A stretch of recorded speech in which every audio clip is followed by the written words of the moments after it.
문제를 한번 또 같이 풀어봅시다. 지난번에 했던 거 과제 다 했지? 질문할 거 있었나? 혹시 문제 풀었던 거 중에? 그 전에 거 우리 그 과제는 기본적으로 선생님 내주는 거는 채점까지 하고 그다음에 문제 중에 잘 모르는 거 있으면 물론 이제 그때 카톡으로 문제 찍어서 선생님한테 보내도 상관없는데 뭐 그게 더 좋지. 바로 문제 풀어보고 질문할 거 있으면 바로 질문하는 게 좋고, 이제 경우에 따라서 이제 뭐 질문할 게 많거나 아니면 여기는 뭐 그렇지 않은데 나중에 뒤에 이제 뭐 물리나 이런 데 가면 계산 문제나 이런 게 있을 수 있단 말이야. 그럼 뭐 그런 이제 말로 표현하거나 이런 게 좀 어려우니까 이제 그런 거는 이제 갖고 와서 질문하면은 같이 이제 문제 풀어보고 이럴 수 있으니까 그 지나간 것도 상관없어. 뭐 한 3주 전에 했던 건데 갑자기 헷갈려. 그럼 지금 질문하면 돼. 알지? 그래서 뭐 내가 뭐 질문할 타이밍을 놓쳐가지고 뭐 질문을 못했네 뭐 상관없으니까 아니면 클리닉 때 와서 질문해도 되고 클리닉 그러려고 하는 거니까 알았죠? 그래서 나만 모르는 거 아니야? 남들 다 알고 왠지 쪽팔린데 그럴 필요 그냥 그 클리닉 때 갖고 와 그러면 알았지? 클리닉 때 해주면 되니까 자 그래서 알아두시고 우리 또 한번 보도록 합시다. 실력학 문제.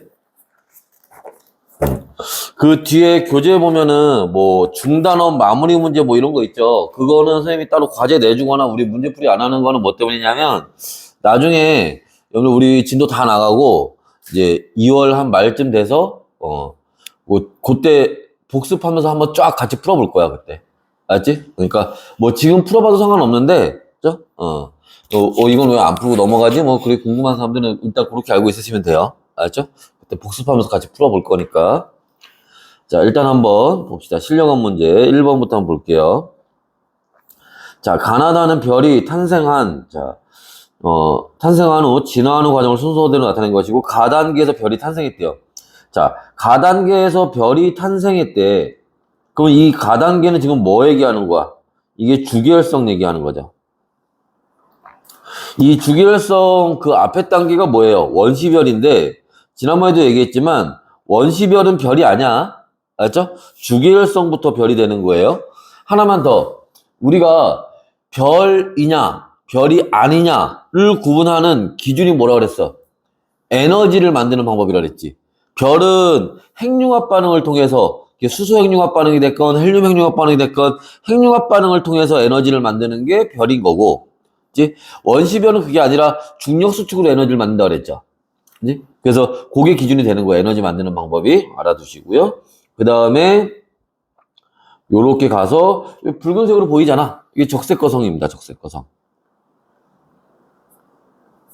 적색거성이고 물론 지금 여기서는 이제 그림이 칼라로 나오니까 이러지만 실제 우리가 시험 볼 때는 흑백으로 나오잖아. 당연히 붉은색으로 볼 리가 없겠지, 당연히. 그래서 이제 크기 사이즈 보고 이제 적당히 이게 적색거성이겠거니 하고 문제를 풀어주시면 되는 거야. 그리고 얘는 이제 행성상성운. 이거 어느 교과서나 어느 문제집에서든지 간에 행성상성운은 요 사진이 나올 거예요. 그러니까 요런 거 이제 눈에 익혀두는 게 좋아. 흑백으로 나오더라도 알아볼 수 있게끔. 알죠? 자, 그래서, 뭐, 교과서마다 행성상성운을 A 교과서에서는 뭐 이런 사진을 쓰고, B 교과서는 저런 사진을 쓰고, 이런 데는 별로 없어요. 대부분 교과서 쓰는 그 사진은 거의 대부분 같은 걸 씁니다. 예? 그러니까, 잘 나오는 거는 눈에 익혀두는 게 좋아요. 알지? 자, 여하튼 요런 이제 자료가 요렇게 나와 있고, 자, 기억. 성운의 밀도가 균일할수록 즉 별이 형성되기 쉽다라고 되어 있는데 밀도가 균일하면 안 되지. 얘들아, 별은 어디서 생기니? 성운 중에서 어디가 밀도가 큰 곳에서 별이 생기는 거잖아. 그러니까 밀도가 달라야지. 어디는 밀도가 크고 어디는 밀도가 작아야 밀도가 큰 곳이 질량이 커서 중력이 커서 거기로 물질들이 모이는 거지. 중력 수축하는 거지. 그러니까 밀도가 똑같으면 안 돼요. 알았지? 달라야 돼. 알았죠? 그래서 이 얘기는 틀린 얘기입니다. 다음에 가의 중심부, 주기율성이죠? 수소 핵융합 반응. 이건 맞죠? 그지? 수소 핵융합 반응이 일어날 때를 주기혈성이라고 하는 거예요. 자, 별의 중심부 온도는 가가 나보다, 별은 어떻게 돼? 요렇게 가면서 온도가 올라가는 거지, 특히 중심부의 온도가 올라가는 거죠?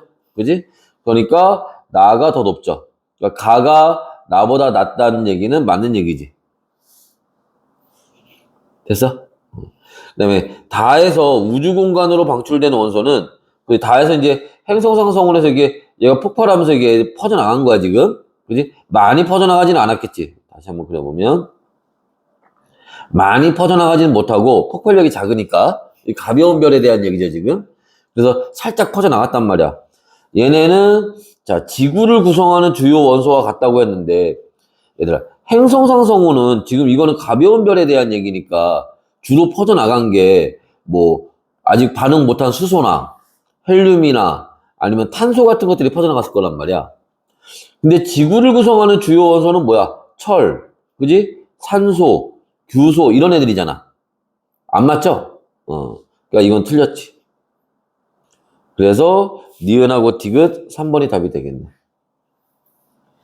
됐어? 그리고 자, 하나만 더 봅시다. 요새 문제 나오는 거의 좀 특징 중에 하나가, 예전에는 이런 식으로 말장난 잘 안 했었는데 요새는 이런 식으로 말장난, 우리 구독 문제 했던 거에도 이런 말장난이 좀 있는데, 요 위에다 좀 적어 볼게요. 지금 뭐 보려고 하는 거냐면은 요 디귿에 나오는 요 문장 보려고 하는 거야. 요거 보면 가가 나보다 낫다, 요 얘기 보려고 하는 겁니다. 자, 선생님 구독 문제 풀이할 때 선생님이 요거 간단히 설명한 게 한 번 있어요. 근데 아마 안 본 사람도 있을 것 같아서 얘기를 하면, 자, 봐봐. A가 B보다 크다. A보다 B가 크다. 자, 이렇게 나오면 얘들아, 요 크다의 주인공은, 크다의 주체는 주어는 누구 얘기하는 거야? 여기서는 A 얘기하는 거지. A가 크냐 물어보는 거잖아. 그지? 그죠? 여기서 크다는 누가 주어가 되는 거야? 그래서 B가 주어가 되는 거지. B가 크냐 물어보는 거잖아. 무슨 말인지 됐어? 예전에는 문제가 요 위에 걸로만 거의 주로 나왔단 말이야. 그래서 A가 B보다 크다 그러면, 여기서 만약에 부등호 표시를 하면 이렇게 되면 맞는 거지. 그죠? 그래서 앞에 나오는 A가 큰지 작은지 이것만 보면 됐었단 말이지. 근데 요새는 요 밑에 걸로도 문제에서 많이 물어봐요, 보기에서. A보다 B가 크다. 그럼 이거는 요렇게 돼야 맞는 답이 되는 거지. 그죠? 근데 이제 문제는, 그럼 예전에는 요 위에 걸로 많이 나왔으니까 요렇게 풀었었는데, 요새는 밑에 걸로 많이 나와. 그럼 밑에 걸로 연습을 해서 밑에 걸로 풀면 돼 라고 하면 되는데, 문제는 그게 아니라 이렇게도 나오고 이렇게도 나온다는 거야. 그러니까 문제에서, 예를 들면 보기 니은에서는 이렇게 물어봤는데 보기 디귿에서는 또 갑자기 이렇게 물어봐. 그럼 내가 읽다가 헷갈린다고 막. 앞에 거 풀 때는 이게 크면 맞는 거였는데 여기서는 이게 크면 맞는 거네? 이게 막 헷갈린다고 막. 무슨 말인지 알겠지? 문제 잘 읽어야 돼. 알았죠? 이거는 내가 풀 때도 순간적으로 헷갈려. 위에 이렇게 풀고 나서 밑에 딱 이렇게 나와버리면은, 그럼 A가 더 큰가? 작은가? 막 이렇게 푼다고. 알았지? 그러니까, 이거는 너희가 뭐 이거를 차근차근 보고 이렇게 보면 틀릴 리가 없는데, 시험이라는 조건이 있잖아. 그지? 긴장되고, 시간 압박 있고, 그지? 그 상황에서는 실수할 수 있다고, 이런 거를. 모르는 게 아닌데, 아는데 틀린다고. 그러니까 이런 거 조심해야 돼. 알았죠? 그래서, 뭐 좀 잘 봐주시고. 여러분 이제 그 구독 문제 풀면서, 그게 그 구독 문제가 거기서 선생님이 써놨지만 올해 그 언니 오빠들이 풀었던 문제이란 말이야. 예? 그래서 실제로 시험 문제 나왔던 문제들이기 때문에 거기에 이런 것들이 앞으로 문제 풀면서 한번 봐봐. 이게 어떤 식으로 말장난을 하는지. 고등학교 시험 문제는 말장난이 좀 심해요. 그거 좀 잘 보고 해야 돼. 알았죠? 자, 계속 한번 봅시다. 2번 한번 볼게요. 자, 그림 가나다라는 지구가 형성되는 과정을 순서 없이 나타낸 건데, 순서 없이 나타냈다고 했는데, 내가 보니까 순서대로 나타낸 거야, 그냥 이거는. 그치? 그냥 여기 요렇게 순서대로 가는 겁니다, 지금 가나다라가. 그치? 그럼 어떻게 할 수 있냐? 그치? 지금 가에서는 어떠니, 지금 뭐가 막 이거 막 떨어지고 있지? 그죠? 미행성체들이 막 충돌하고 있잖아. 근데 나에 갔더니 충돌하는 게 조금 줄어들었네? 다에 갔더니 충돌하는 게 이제 아예 없죠? 라에 갔더니 아예 이제 뭐가 생겼어? 바다가 생겼어요. 그러니까 순서대로 가는 거야, 지금. 됐나요? 자, 그래서 요런 이제 과정으로 이제 볼 수가 있고. 기억. 자, 지구의 크기는 가보다 나시기에 더 크다. 이게 무슨 말이야? 더 크다는 게 누가 더 크냐고 물어보는 거야. 나가 더 크냐고 물어보는 거지. 그지? 근데 봐봐. 지구는 이렇게 진화하면서 어떻게 돼? 지난번에 했지만 원래 지구는 현재 지구보다 그치? 예전의 지구는 원시 지구는 더 작았다 그랬지. 가면서 점점 커지는 거예요. 그치? 그래서 미행성체들이 계속 충돌하니까. 그치? 그래서 지구의 크기는 점점 커진 겁니다. 현재까지 오면서. 그치? 그러니까 나에서 더 크다는 게 맞는 얘기죠. 자, 다 시기에 지표면의 온도가 아니지. 다에서는 이제 미행성 충돌이 없잖아, 이제. 그죠? 그러니까 여기서부터는 이제 온도가 낮아지는 거지. 여기 가하고 나에서는 미행성들이 지금 충돌하고 있으니까 여기는 온도가 올라가고 있겠죠. 근데 다에 가서는 충돌이 이제 없으니까 이제 온도가 올라가지 않는단 말이야. 식어버리겠지. 이해됐어요? 그래서 요 얘기는 틀린 얘기고. 라 시기에는 대기 중에 수증기가 비로 내려서 바다가 형성되었다. 여기 지금 보이는 거 이게 바다잖아 지금. 그죠? 이것도 마찬가지야. 항상 특히 지구과학이 조심해야 되는 게 뭐냐면 지구과학이 애들이 의외로 많이 틀린 것 중에 하나가 뭐냐면 여기는 그림이나 사진 같은 게 많이 나오는데 다른 물화생보다 근데 그게 우리가 문제집으로 참고서 연습할 때는 칼라로 배우는데 교과서도 마찬가지고 시험 문제 흑백으로 나오잖아. 어느 학교가 시험 문제를 칼라로 내겠니? 그지? 이게 흑백으로 나오면 저 파란색이 안 보이면 이게 저게 바다야 뭐야 헷갈린다고. 그런 걸 조심해야 돼. 그래서 눈에 잘 익혀두고 특히 나중에 너희들 입학하고 나서 그 학교 교과서에 나와 있는 그림이나 사진들을 잘 봐둬야 돼요. 알았지? 여하튼 바다가 형성됐다는 얘기는 맞는 얘기고요. 라 시기에는 대기 중에 이산화탄소의 양이 증가했다. 아니죠. 이것도 마찬가지로 요 밑에 그릴 공간이 되나? 자, 선생님이 설명했던 그래프가 하나 있었는데 대기 중에 자 요렇게 그죠? 질소가 요렇게 가고 그 다음에 산소가 요렇게 가고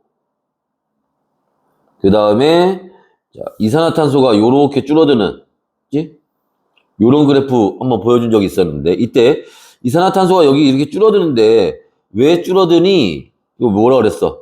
바다에 녹아서 용해돼서 그치? 그래서 이산화탄소의 양이 어떻게 됐다? 감소했다. 라 시기에 바다가 생기면서 여기 이산화탄소가 녹아버린 거예요. 됐나요? 그래서 답은 니은과 기억과 디귿이네. 2번이 답이 되겠네. 됐어요? 다음에 3번.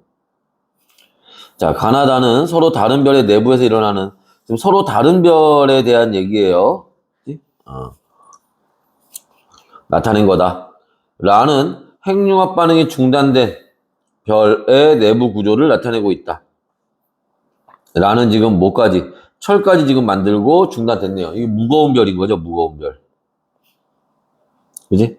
자, 그래서 봅시다.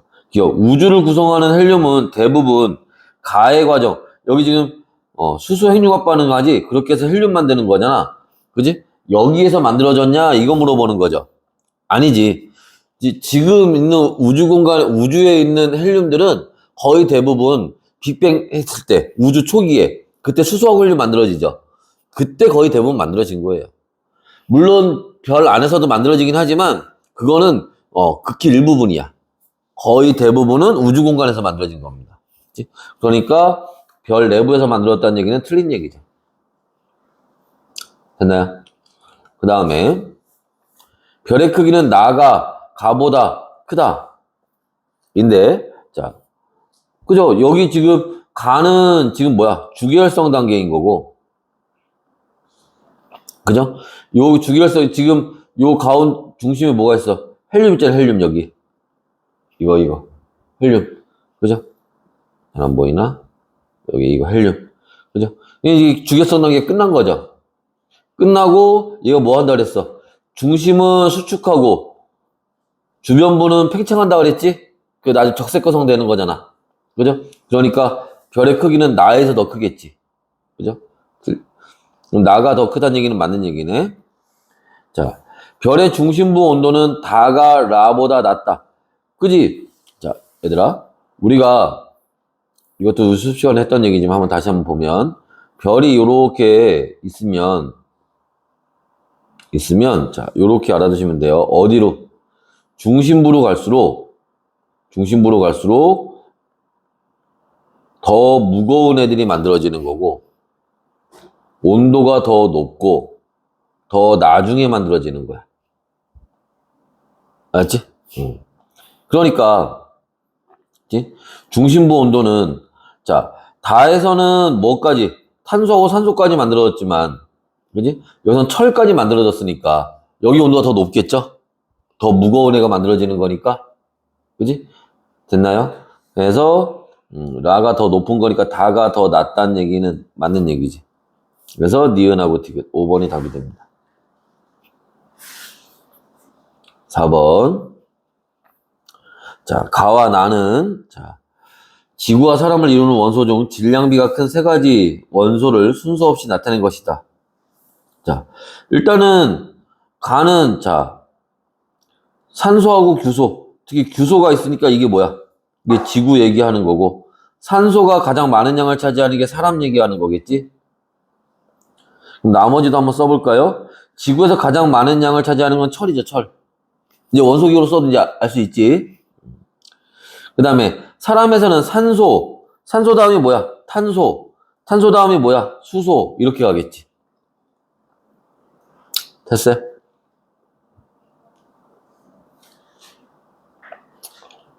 기억. 자, 가는 지구, 나는 사람이다. 맞는 얘기고요. 니은. 철은 초신성 폭발 과정에서 만들어지는 게 아니지. 철은 어디에서? 별 안에서 만들어지는 거지. 철까지만 별에서 만들어지는 거야, 별 안에서. 자, B와 C는, B가 누구니? 탄소. C가 누구니? 수소는 별의 내부에서 핵융합 반응으로 생성된다. 탄소는 맞지만 수소는 아니에요. 수소는 별 내부에서 만들어지는 게 아니지. 그죠? 이건 우주 초기에 만들어진 거지. 자, 빅뱅 이후 우주에서 원소가 생성된 순서는 C, 수소, B, 탄소, A, 철. 그러겠네. 가벼운 거부터 만들어진 거니까. 그죠? 그래서 기억 리을 2번이 답이 되겠죠. 됐어요? 자, 그래서 그리고 이제 넘어가서 이제 자, 2단원의 두 번째 챕터입니다. 자, 물질의 규칙성과 성질에서 자, 요거 잠깐 먼저 보면 여기서는 원소의 주기성이라고 해서 이제 주기율표 얘기를 좀 볼 거고, 그 다음에 그 화학결합과 물질의 성질. 그러니까 원소의 주기성. 여기서는 뭐냐면 원자에 대한 얘기를 보는 거야. 원자는 이런 애들이 있다라는 거를. 근데 그 원자들이 원자 하나가 물질이 되는 게 아니에요. 물질이 굉장히 다양하잖아. 그지? 그 원자들이 서로 막 결합을 해요.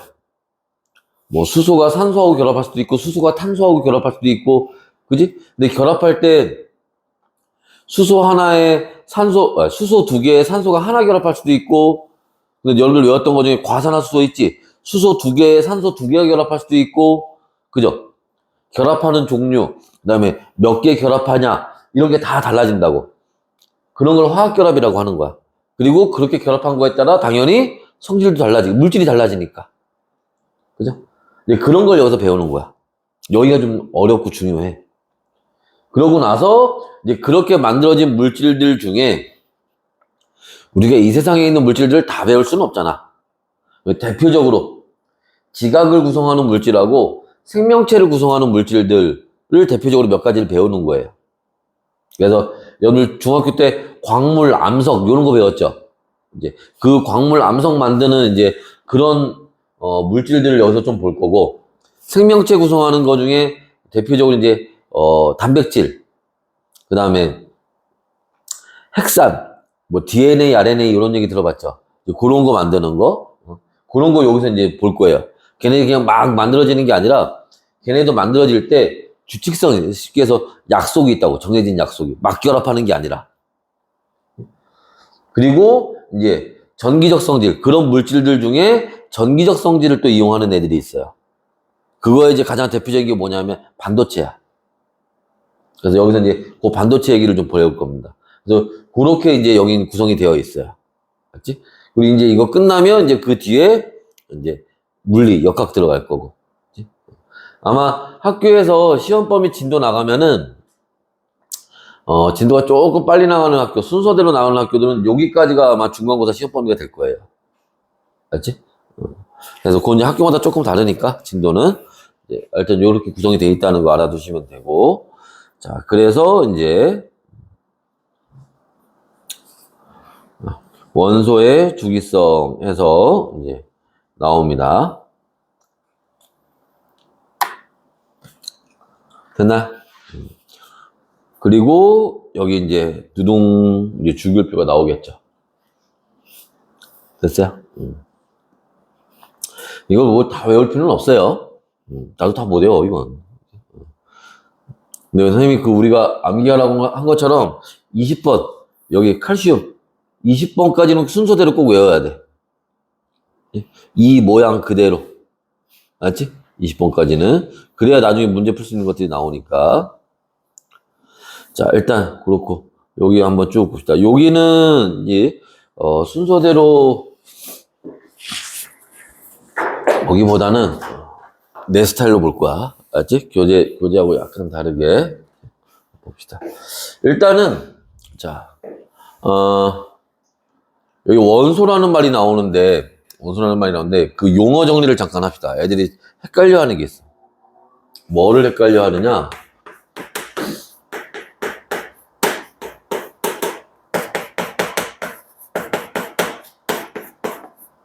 원자라는 말하고 원소라는 말을, 어떨 때는 원자 번호 이러다가, 어쩔 때는 뭐 원소 기호 이렇게 얘기하고, 원자 기호 이렇게 얘기 안 하잖아. 원소 기호 이렇게 얘기하는데, 또 막 숫자 쓰는 뭐 원자 번호래, 원소 번호 이렇게 얘기 안 하거든. 그치? 그래서 원자라는 말하고 원소라는 말이 뭔 차이야? 뭐가 다른 거야? 같은 거야, 같은 거. 같은 건데 의미하는 게 좀 달라. 그치? 무슨 말이냐면 원자라는 거는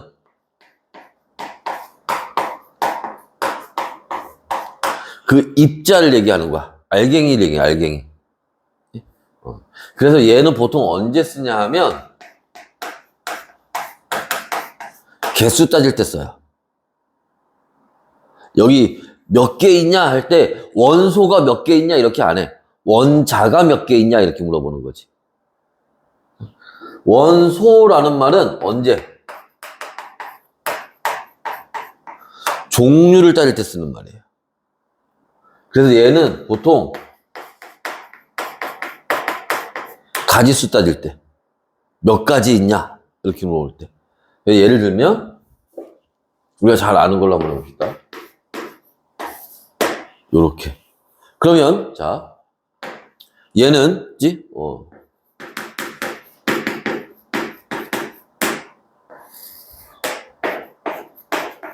원소는 몇 가지 있는 거야?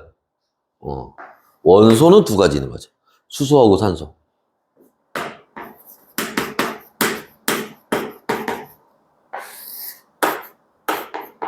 원자는 몇 개 있는 거야?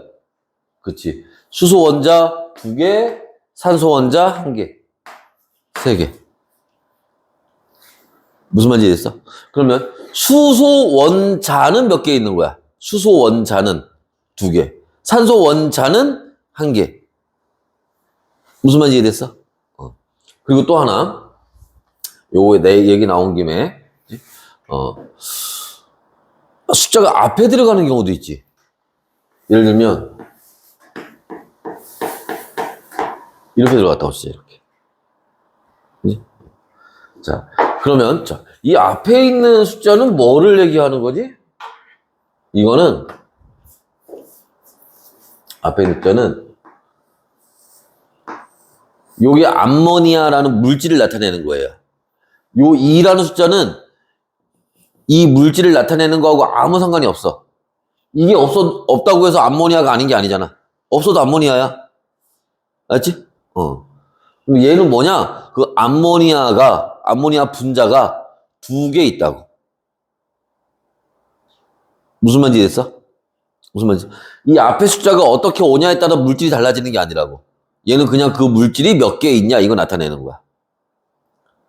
이해됐어요? 그러면 여기에서는 원소는 몇 가지? 2가지가 있는 거고. 그지? 자,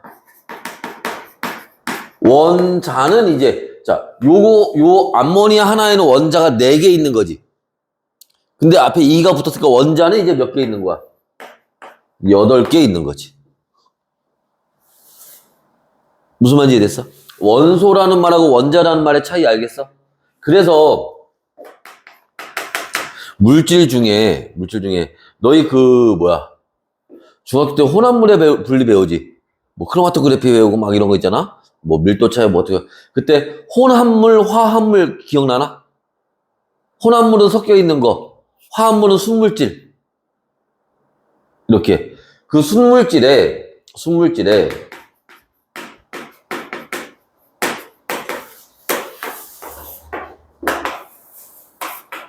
화합물이라는 게 있고, 그지?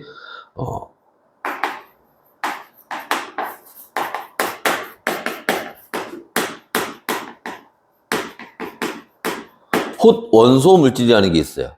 근데 이거는 그냥 줄여서 그냥 원소라고도 해. 화합물이라는 건 뭐냐 하면 얘네처럼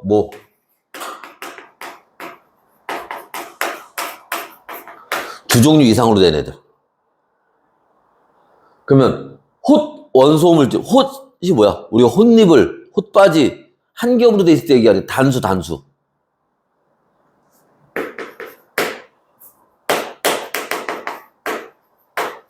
한 종류로 된 거.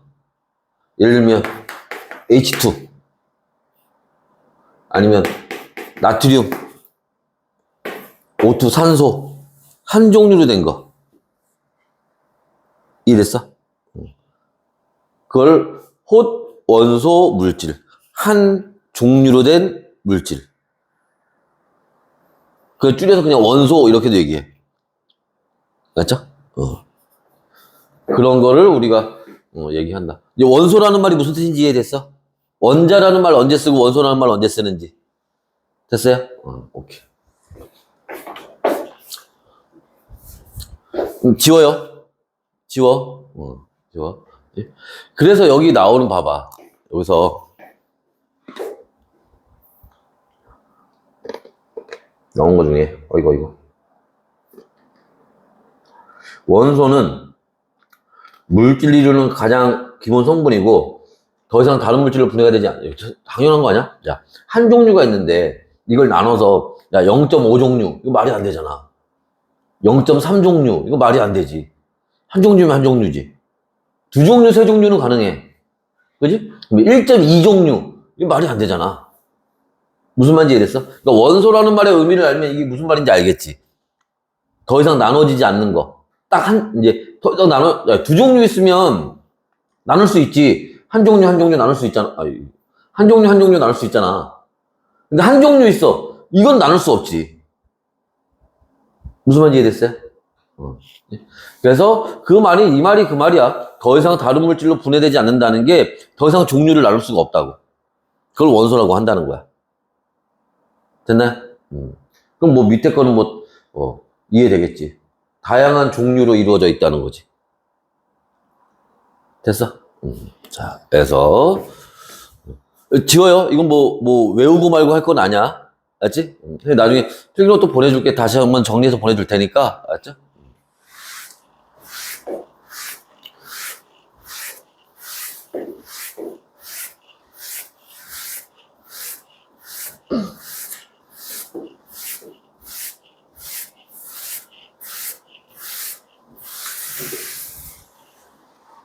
그래서 여기 특히 이제 그 과학에서는 그 단어의 종류만, 말의 의미만 좀 잘 알고 있어도, 그치?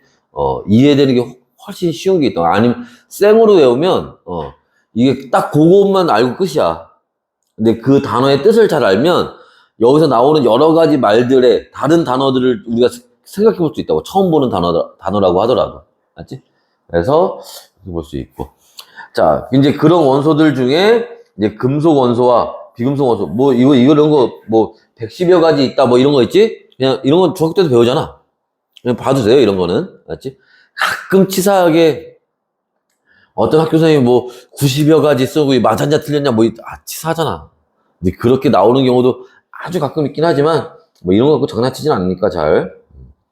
그래서 뭐 금속, 비금속 있는데 이 얘기는 좀 이따 보고 주기율표. 요 밑에 얘기를 먼저 봅시다. 원소의 규칙성을 찾으려고 노력한 과학자들 해서 나와 있는데 여기 지금 보시면 지학사에만 나와 있다고 하죠. 지학사에만 나와 있다고 하는데 그치? 요거는 요 그냥 여기다 볼게요. 교재에다가 알지? 뭐 지학사에만 나온다고 하니 하지만 또 안 하고 넘어가기 좀 찝찝하고 해서 간단히만 볼게요. 일단은 여기서는 우리가 자 요게 요 순서 만약에 문제에서 물어보면 요 순서 물어보는 문제 가끔 나올 때가 있는데 이거는 교과서에 없어도 학교 선생님들이 얘기해주고 문제 내는 경우도 가끔 있으니까 일단 그냥 한번 들어는 둡시다. 알죠? 아예 안 하고 넘어갈 수는 없으니까 순서 순서는 사람 이름 이제 데베라이너 그 다음에 뉴렌즈 그 다음에 멘델레예프 그 다음에 모즐리라는 사람들 요 순서로 자 그때 이 데베라이너라는 사람이 발견한 게 뭐냐면 자 새쌍의 원소라고 하는 거고 성질이 비슷한 애들이 있더라. 그걸 우리가 뭐라고 얘기하냐면 주기율표에서 족이라고 얘기해요. 족이 뭔지 좀 이따 얘기해 줄게요. 그 다음에 자 뉴렌즈가 발견한 거는 8번째마다 비슷한 원소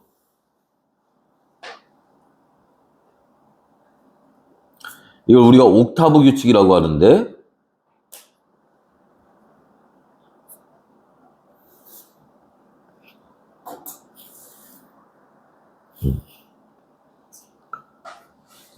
해서 뭐 요런 얘기들 그 다음에 이게 이제 뭐를 발견한 거냐면 주기라고 하는 걸 발견한 거예요. 근데 이거는 됐어. 중요한 거는 이거야. 자 여기서는 멘델레프하고요. 여기서 문제 나오면 이게 나올 거야. 모즐리. 이 사람들이 좀 중요하고 왜 중요하냐면 이 멘델레프가 뭐를 최초의 주기율표를 발견한 사람, 만든 사람이야. 발견한 사람. 그리고 자 모즐리라는 사람은 현대에 우리가 지금 사용하고 있는 주기율표를 만든 사람이에요.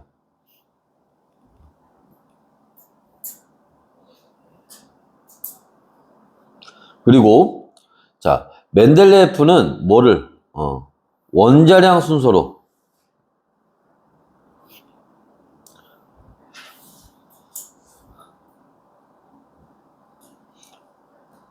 그 다음에 모즐리는 원자 번호 순서로 만든 겁니다. 여기서 원자량이라는 건 뭐냐? 원자량. 지난번에 한번 그 원소 표기할 때 그 얘기했죠. 원자 번호 있고 질량수 있고, 그지? 이건 쉽게 해서 원자 질량 얘기하는 거, 원자 질량.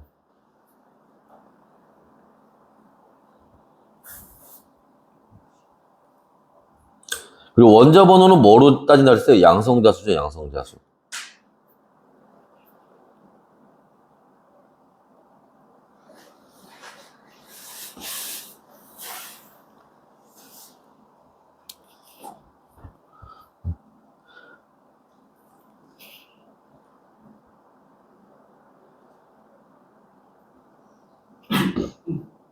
됐어요? 여기는 요 두 가지만 알고 있으면 돼. 정 모르겠으면 요 3번하고 4번.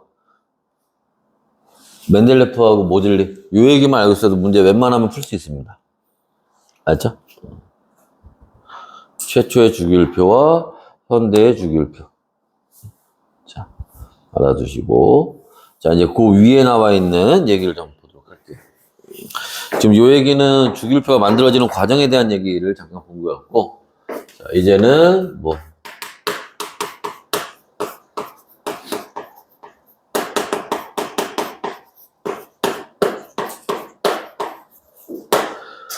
주기율표의 구성입니다. 주기율표는 뭘로 구성되어 있냐? 주기율표는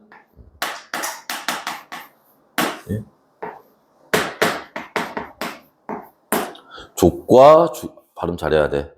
족과 주기로 되어 있어요. 알았지? 자, 족이라고 하는 건 뭐니? 족이라고 하는 거는 일단 주기율표에서 어디 세로줄에 해당하는 겁니다. 세로줄에 해당하고 1족부터 18족까지 있어요. 그래서 자, 세로줄이라고 하면 주기율표에서 보면 어떻게 요렇게가 족이야. 요렇게 이렇게 맞죠? 이게 2족입니다. 2족 요렇게 족이에요. 이게 1족입니다. 1족 됐어? 요걸 이제 족이라고 하는 거예요. 자, 그리고 두 번째, 자, 족은 같은 족에 있으면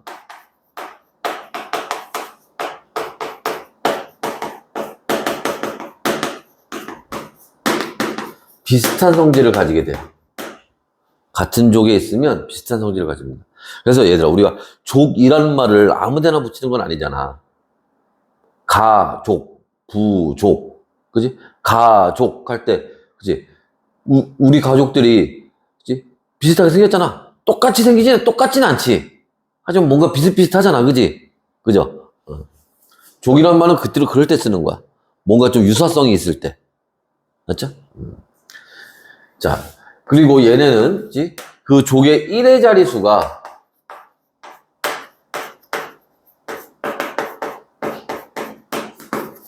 원자과 전자수를 나타내는데, 일단 결론부터 얘기하면 요 두 번째 거 있죠? 같은 족에 있으면 비슷한 성질을 가진다는 거. 왜 같은 족인데 왜 비슷한 성질을 가지지? 이 원자과 전자수 이것 때문에 그래요. 1의 자리수가 같은 족에 있으면 1의 자리수가 같을 거 아니야.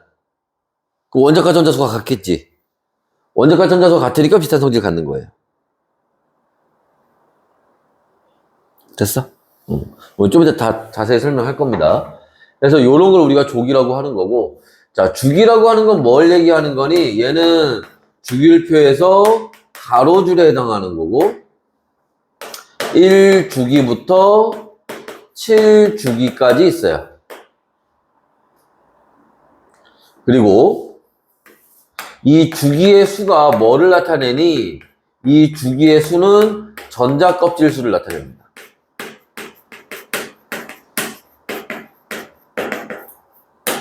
전자껍질 수를 나타내요.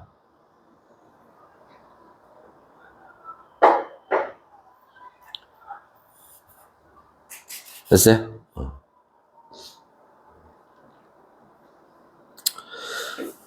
자, 해서 여기서 이제 가로줄이라고 하는 거는 뭐 얘기하는 거야? 이거 얘기하는 거야, 이거? 여기 요렇게 쓰면 얘네가 4주기로 같은 주기에 있는 거예요, 얘네들이. 여기 중간에 건너뛰지만 요렇게 가면 여기 있는 애들은 같은 2주기에 있는 애들인 거예요. 이해됐어? 자, 그래서 요런 거 이제 같이 알아두시면 되고, 그 위에 다시 올라가서 보면, 그치? 뭐 주기에는 이런 게 있다, 조기에는 이런 게 있다, 뭐 나와 있는데, 그치? 여기에 뭐 원자과 전자수 막 이런 얘기는 안 나와 있지. 이게 왜 그러냐면은, 뒤로 좀 많이 넘어가야 돼, 이번에는. 순서가, 여기. 우리 지난번에 잠깐 얘기했지만, 뒤에 전자껍질 얘기가 다시 나옵니다. 몇 페이지야? 68페이지.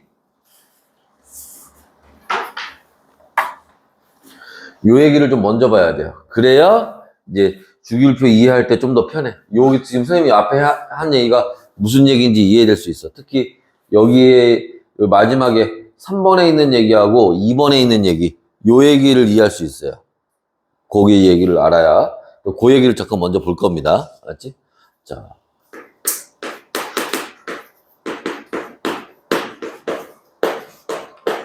원자의 구조. 그 중에서도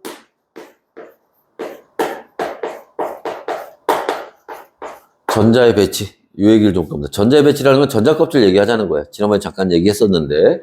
자, 우리가, 자, 원자는, 자, 어떻게 되어 있다고 했었니? 자, 요렇게 원자핵이 있고, 그죠? 원자핵 안에는 플러스전기를 띠는 양성자가 있고, 전기를 띠지 않는 중성자가 있다고 했어요. 그리고, 그 주변에 돌고 있는 전자가 있다고 했습니다. 기억나지? 그죠? 자, 그래서 양성자, 그래서 중성자, 그래서 원자핵, 그죠? 그리고 전자, 그래서 합쳐서 원자, 그죠? 기억나나? 자, 그래서 우리가 예를 들어 리튬을 한번 예로 들면 리튬 왼쪽 아래와 왼쪽 위에 이렇게 숫자들이 써 있다고 했습니다. 주기율표에도 이런 게 있어요. 그치? 주기율표에도 아까 이거 다시 한번 보시면 여기 여기는 왼쪽 위에 원자 번호 써 있구나. 알아보기 쉽게 이렇게 해놓은 것 같은데 원래 이걸 예를 들면 안 되겠네. 계속 한번 일단 봅시다. 그러면 지난번에 잠깐 얘기했지만 자 왼쪽 아래에 있는 요 숫자는 뭐를 원자 번호를 나타내는 거고 원자 번호는 뭘로 정한다 했어요? 양성자 수로 정한다 그랬지? 그죠? 그래서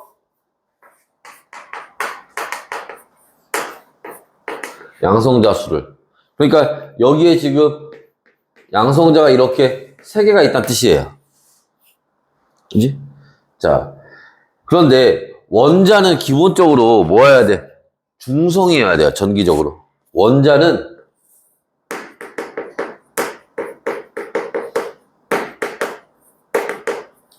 전기적으로 중성이 돼야 됩니다. 중성이 된다는 게 무슨 뜻이야? 플러스의 양과 마이너스의 양이 같아야 된다는 뜻이야. 그럼 여기서 플러스 전기 띄는 게 누구야? 양성자죠? 마이너스 전기 띄는 건 누구야? 전자지? 그러니까 양성자 수하고 누구하고 같아야 돼? 전자 수가 같아야 돼요.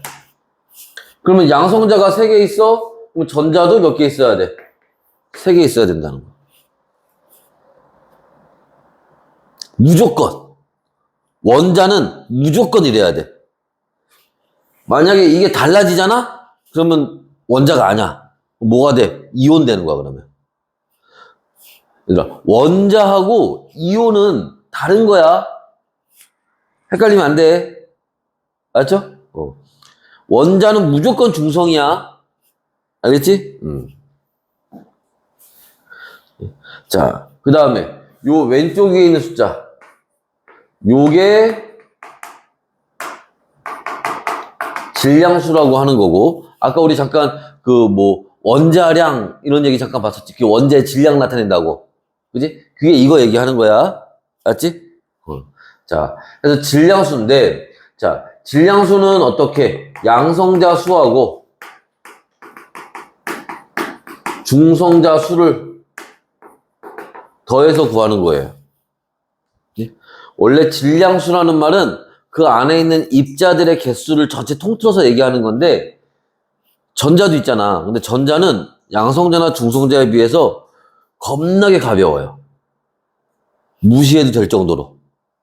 그래서 우리가 질량을 따질 때 전자는 빼고 보는 거야. 그러면 봐봐. 원자 번호 3번이라 양성자 3개였어. 그러니까 전자도 3개야. 그럼 양성자가 3개야. 그럼 중성자 몇 개 있어야 돼? 4개 있어야겠지. 질량수가 7이니까. 됐어요? 그럼 여기에 중성자가 요렇게 4개가 있다는 얘기야.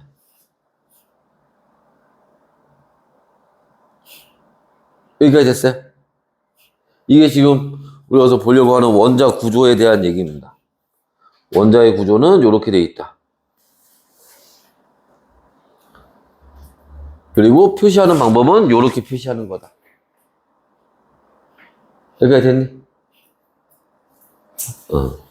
자, 그때 이제 전자 배치 얘기를 한번 봅시다. 이제 보어의 이제 원자 모양에서 전자 배치인데, 자, 여러분들 중학교 때까지 배울 때는 전자 3개 있으면 전자 3개 이렇게 표시했단 말이야.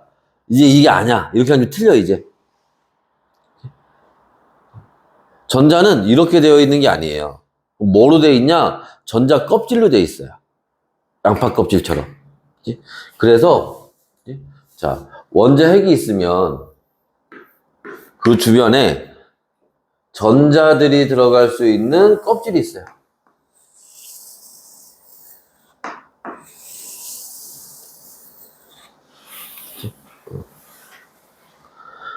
왜 이렇게 돼 있니? 라는 거는 나중에 이제 이과 가는 사람들은 2학년 올라가서 화학 배우면, 아, 거기서 빠졌구나.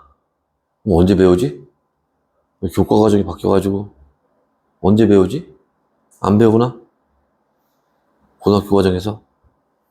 나중에 나 찾아봐야겠다. 이게 원래 기존에는 2학년 때 배우는 거였는데, 그게 새로 교과서 바뀌면서 빠졌어.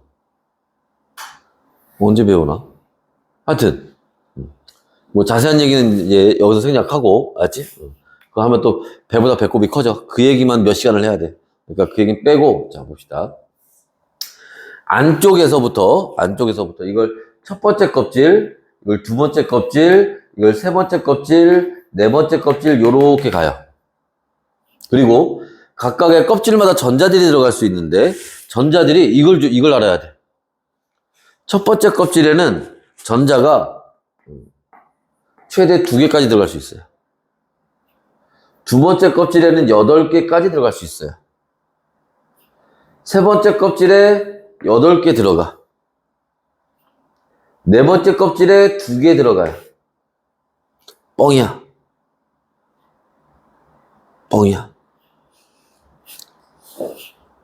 첫 번째 껍질에는 전자가 2개까지만 들어갈 수 있어. 다시 얘기하면은 이게 원자라는 아파트라고 생각을 해봐. 아파트 1층, 2층, 3층, 4층이야. 1층에는 2명밖에 못 살아. 2층에는 8명밖에 못 살아. 3층에는 원래는 18명까지 살 수 있어요. 근데 일단 8명만 들어가야 돼. 들어가는 전자 들어갈 때 순서가 있어. 막 들어가는 게 아니야. 일단 8명 들어가야 돼. 그럼 여기에 나머지 10명 언제 들어가냐? 여기에 2명이 들어가야 들어갈 수 있어. 그게 조건이야.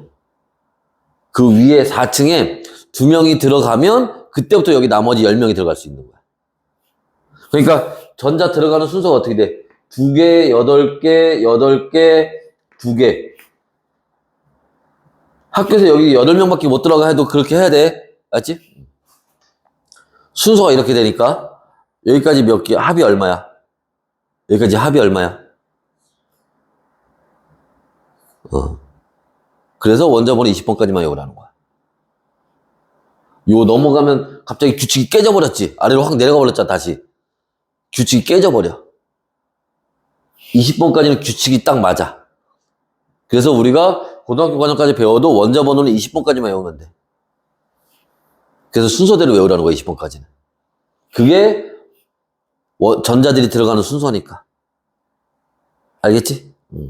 그래서 2개, 8개, 8개, 2개. 이 순서다. 여기 전자 2개만 들어간다는 얘기가 아니야. 더 들어가는데, 우린 여기까지만, 20번까지만 알고 있으면 된다고. 여기까지 됐어요? 여기까지 됐어?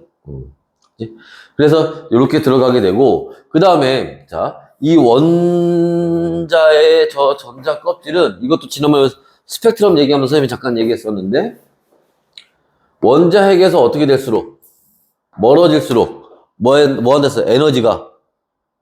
선생님 얘기했잖아. 위치 에너지 얘기했잖아.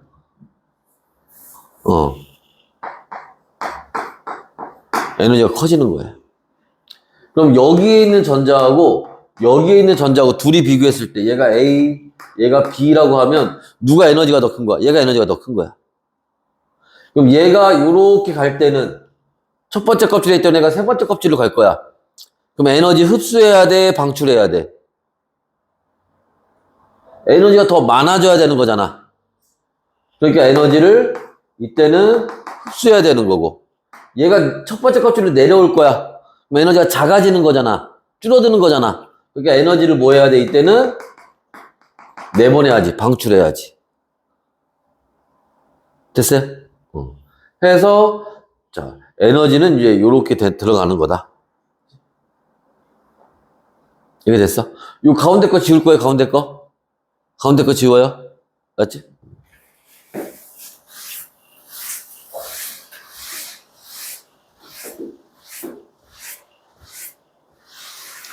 그때 얘들아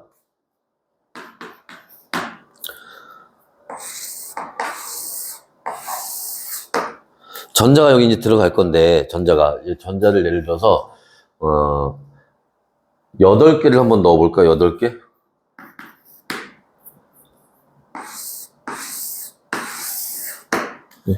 전자가 첫 번째 껍질에 2개밖에 못 들어온다 그랬지?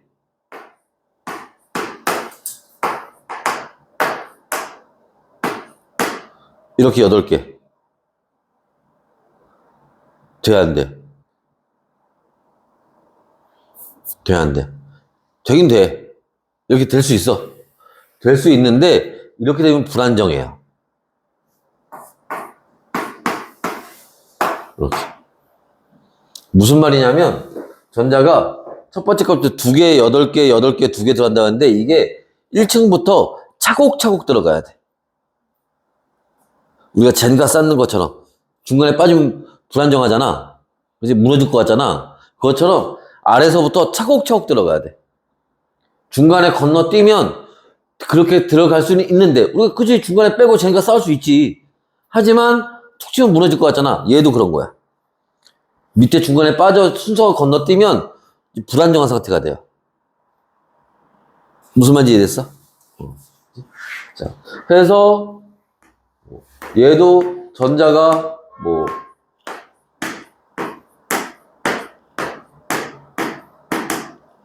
요렇게 들어가면 이건 이제 안정된 거 되는 거야.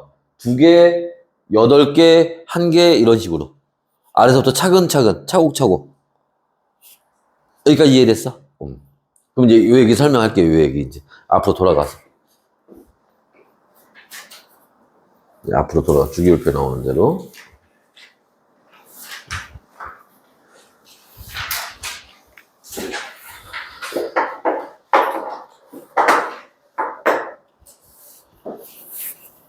자, 지워요? 지워?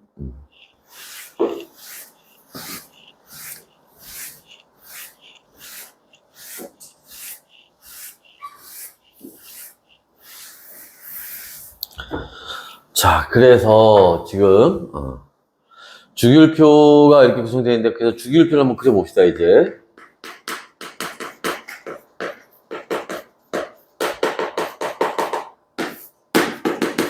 주기율표는 족과 주기로 되어 있어요. 그래서 1족, 2족, 그 다음에 여기 1주기, 2주기, 3주기, 4주기. 그치? 자, 그래서 여기 수소 요렇게 들어가 있고 건너뛰어서 13족, 14족, 15족, 16, 17, 18족 이렇게 들어가 있습니다. 그리고 그 주기율표에서 보면은 우리 원장 선생님이 20번까지만 보라 그랬지. 20번까지만 한번 보면, 그치? 20번까지만 보면 어떻게 돼요? 여기 요렇게 들어가는 거잖아. 요렇게. 요렇게. 그지? 그죠? 여기 없어. 이거. 알았지? 3족부터 12족까지. 여기까지는 여기 2주기, 3주기에는 여기가 없어요. 알았지? 이해했어? 그래서 저렇게 건너뛰고 쓰는 거야. 선생님, 그 나눠준 거에도 여기 건너뛰고 표시해놨지? 있다는 건 알아야 돼. 알았지? 있다는 건 알고 있어야 돼요. 알았죠? 조심하시고.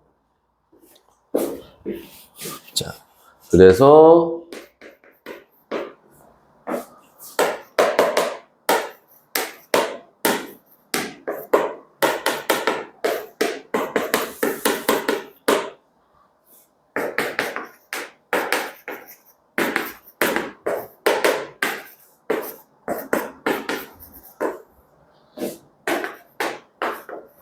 이렇게 가는데, 자, 그냥 봅시다.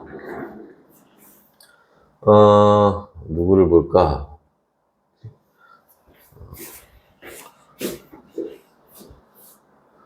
나트륨을 한번 볼까? 자, 나트륨을 한번 봅시다. 나트륨은 원자 번호 11번이에요.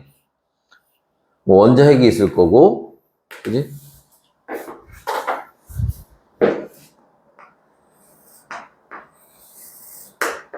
전자 껍질이 이렇게 있을 텐데, 또 누구? 염소. 예. 원자 번호 17번. 원자 핵이 있을 거고, 전자 껍질이 이렇게 있을 건데, 자, 봐봐. 보여? 자, 전자 11개. 첫 번째 껍질에 전자 2개 들어가고요. 두 번째 껍질에 전자가 하나, 둘, 셋, 넷, 다섯, 여섯, 일곱, 여덟, 이렇게 들어가죠? 지금 10개 들어갔지? 그럼 11번째 마지막 전자 어디로 들어가야 돼? 여기 세 번째 껍질로 들어가야지. 다 찼잖아. 됐어? 그 다음에 염소 원자번호 17번이야. 전자 17개 있는 거야. 그럼 첫 번째 껍질에 전자 2개 들어가고요.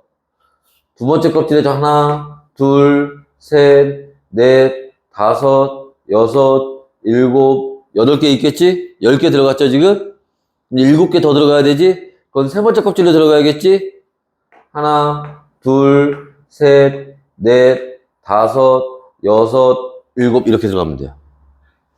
여기까지 됐어? 여기까지 됐어? 자, 나트륨 봐봐. 전자 껍질 3개야. 3주기야. 그랬잖아. 주기수가 전자 껍질 수 나타낸다고. 저 원자가 전자라는 게 뭐냐면은 가장 바깥쪽 껍질에 있는 전자를 얘기하는 거예요. 제일 바깥쪽 껍질에 있는 거. 가장 바깥쪽이 한 개지? 몇 족이야? 1족이죠. 이해됐어? 염소 봐봐. 전자 껍질 3개지? 3주기에 있죠? 가장 바깥쪽에 전자 몇 개? 7개 있지? 17족에 있지? 1의 자리수야. 가장 바깥쪽에 전자 17개 있다는 뜻이 아니라 7개 있다는 뜻이야. 1의 자리수. 그죠? 1의 자리수, 원자과 전자수. 가장 바깥쪽에 전자 7개 있다고. 이해됐어? 이해됐어? 자, 그럼 봐봐. 알루미늄. 이거 많이 물어봐. 알루미늄. 자, 뭘 많이 물어보냐? 자, 깜짝 놀랄걸? 문제 이렇게 나와.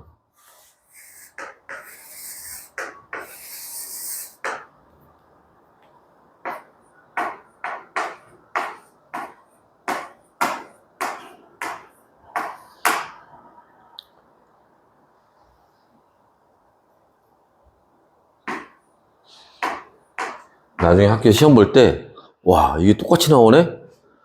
그리고, 와, 얘기한 대로 실수하네, 내가? 그리고 틀릴 거야. 자, 몇 주기? 몇 주기? 3주기? 몇 조?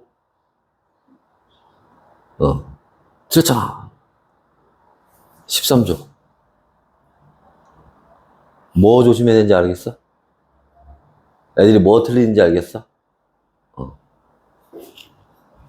3족부터 12족은 없어. 알았지? 그걸 노리고 내는 문제인 거야. 그쵸? 이거는 친절하게 그림으로 그려줬지? 문제에서 그냥, 여기에 13번 이렇게 하고 나온다고, 그냥. 이 몇 주기 몇 족이냐? 이런다고, 그냥. 그럼 애들이, 막 해보고, 이거 그리느라 정신없어.